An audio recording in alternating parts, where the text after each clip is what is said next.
Tun bayan da Bilal Billa ya saki sabuwar waƙar More.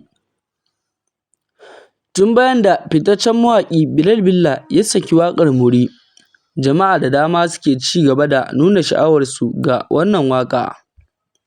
Sai dai a cikin wata hira da aka yi da shi Bilal Billa, ya bayyana cewa More ba ita ce ainihin waƙar da ya shirya saki tare da Naziru Sarkin Waƙa ba. Duk da wannan bayani, mutane har yanzu suna ci gaba da sauraron waƙar kamar sabuwa. Rahotanni suna nuna cewa mawaƙin na shirin sakin sabuwar waƙa wadda ake cewa ita ce asalin waƙar da ake magana a kai. Jama'a suna ci gaba da sa ran jin yadda wannan sabon shiga za ta kasance, musamman ganin yadda ya zamo cewa lamarin ya ja hankalin masoya waƙa da manazarta fina-finan Hausa. Yanzu tambayar da ake yi ita ce, ta yaya wannan sabuwar waƙa ta biyu da Bilal Billa zai saki za ta karɓu a wajen jama'a?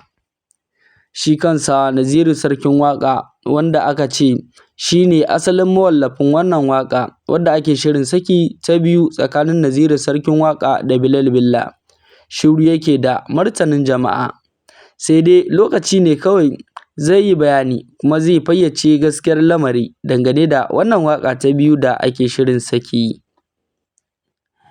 To ko yaya kuke gani dangane da wannan waƙa da ake shirin saki bayan asalin waƙa da aka saki More wacce ta ja hankalin mutane, wadda ta yi matuƙar tasiri da ɗaukan hankali da trending a kafafen sada zumunta, inda daga bisani daga baya aka bayyana cewa wannan waƙa ba fa ita ce ainihin waƙar da aka yi niyyar saki tsakanin Naziru Sarkin Waƙa da Bilal Billa ba.